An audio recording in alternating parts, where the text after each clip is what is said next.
Talking of Chelsea, Pete, we can move on and discuss their current goalkeeper situation. We know there's sort of ongoing talks about their potential number one. Have they got targets? And if so, who is their current number one that they're looking to sign? Yeah, number one target seems to be the Villarreal goalkeeper, Philip Jorgenson. Enzo Maresca is the one really pushing for this. He sees Jorgenson as the type of goalkeeper he likes in his side. He's very good with the ball at his feet.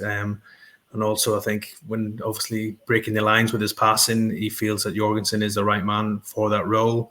Even that he might even come in as the number one goalkeeper at Chelsea as well, above Robert Sanchez, who's obviously started in pre-season as Chelsea's number one. So it does seem Maresca has made Jorgenson his top target. A bid has gone in of around £20 million, which I'm sure will get rejected. He just signed a new deal at Villarreal not long ago, and he has got a release clause of around £40 million in that. I'm sure Chelsea probably don't want to go as high as that for Jorgenson, so I'm sure maybe the two clubs would be somewhere in the middle. We agreed because the player himself is very keen to make that move to Stamford Bridge, and I think he's sort of been told that if he does make the move to Stamford Bridge, he would be first choice in Maresca's plans, and that would be a big thing for him as well. He had a good record in Spain with La Liga last year as well. I think his saving stats were right up there with the top goalkeepers in Spain, but young keeper.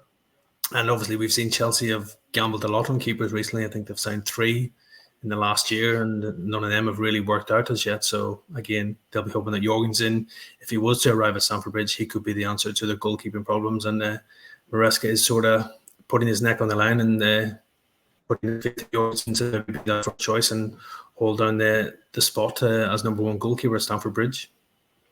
Paul, what do you make of that ongoing situation? Are you confident that Jorgensen can become their number one? Or actually, do you feel that all 3 maybe aren't the level they're looking for? What's your perspective? No, I think it's a risk. I think Chelsea have got the goalkeeping department wrong for a long time now. I think they've overspent on goalkeepers that haven't been good enough to play. Jorgensen he's 22 years old. He's only played 38 games for Villarreal. The risk that they take, Chelsea haven't got the goalkeeping department right for a long time now. They've overspent on goalkeepers that haven't been good enough to play in the first team. They've had in fits and starts that they've played well. They've not had a consistent number one of a level that you would expect Chelsea to have. And with Jorgensen, it's another risk. He's 22 years old. He's only played 38 games for Villarreal, and he's a risk bringing him to the Premier League if you're going to put him in as your number one to spend that amount of money. Not got a full Danish cap yet to his name, and at 22 to come into the Premier League. We've all seen goalkeepers have good first and second seasons, but then it's difficult to maintain it and sustain it at a level. Compare it to the likes of Illan Meslier at Leeds, who had an excellent first season in the Premier League, but into the second season, it wavered and it dipped. So to pay 22 million for a 22-year-old goalkeeper who's only played 38 games in La Liga is a big risk. You look at what Chelsea have done over the time, 72 million on Kepa, 25 million on Robert Sanchez, 22 million on Mendy, Petrovic, 14 million, Slenia, 12 million. There's a lot of money wasted there on goalkeepers that haven't been good enough to play as Chelsea's number one. For me, I don't understand why they don't just get it right and go and get Aaron Ramsdale. Go and spend the money. Go and get a tried and tested number one goalkeeper he's an international goalkeeper. He's played for his country. He's done absolutely nothing wrong at Arsenal. You're risking 22 million. Yes, Ramsdale's going to cost you more than that, but you're getting it right. You're not taking a risk on a 22-year-old. You're not taking a gamble on a goalkeeper. Another one that's mentioned for Chelsea this morning is Lunin, the Real Madrid goalkeeper.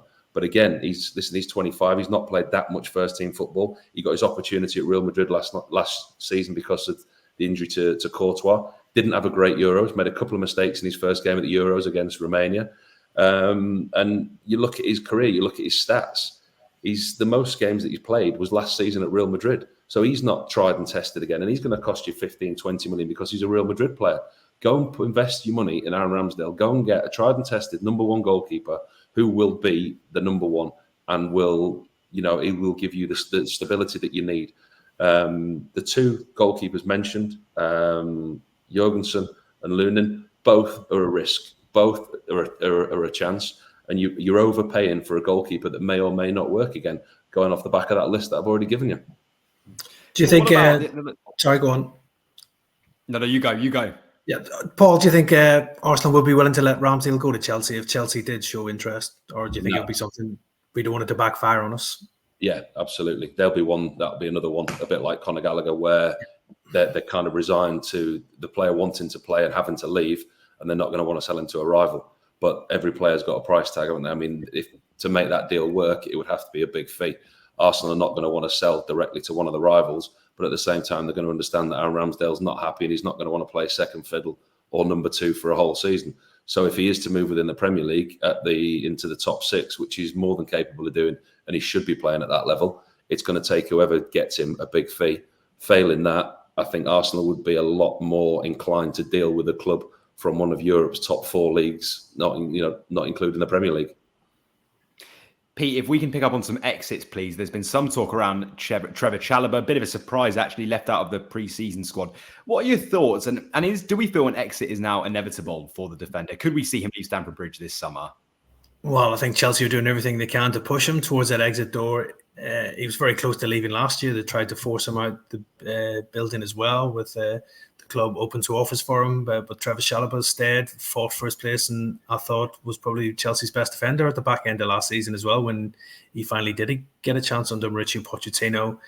I think it's really disappointing the way that Chelsea have treated him here, really, leaving him out of that squad for the trip to America. He's come through the club. I think he's been there since the age of 7.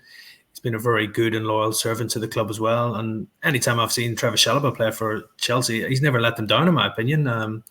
He's obviously a childhood Chelsea supporter as well. You could see, I think, when he made his debut and he scored, the emotion that he had when he did that. And that's what fans connect with. So I think a lot of Chelsea fans are probably a bit upset and disappointed at the way the club are treating him right now as well. But they've obviously made their stance. I don't think they're going to change. They're going to try and sell Trevor Chala. Again, maybe FFP and PSR situation comes into this, because if they do sell him, being a homegrown talent, it's pure profit for Chelsea, and that will help to balance the books as well. But it does seem Chala, he's in no rush to leave, but now he's been left out of this squad for the trip to America. I'm sure Chelsea are hoping that might force the issue and force Chala maybe to consider his future and move on. There has been interest from a number of Premier League clubs already this summer. I think Fulham, Crystal Palace have all shown interest in Trevor Chala this year, but the player has turned down those overtures from those clubs as well. But I'm sure now that clubs are alerted to his situation, being left out of that squad for the pre-season tour, and obviously not figuring in Enzo Maresca's plans, that there might be more clubs who will come to the table for Trevor Chala. Manchester United have even been mentioned as a potential landing spot for Chala as well. So yeah, I think by the end of this transfer window, I would fully expect Trevor Chala to leave Chelsea. You've just watched a segment from Football Insider's brand new podcast, The Inside Track, with me, Lewis Pearce, alongside the guests on the show. Thanks very much for tuning in. Please do give the video a like, comment your thoughts on the topic, and feel free to share on your social media pages. If you want to listen to the full podcast episode, click the link in the description below. Keep your eyes peeled for plenty more content and exclusives here on The Inside Track.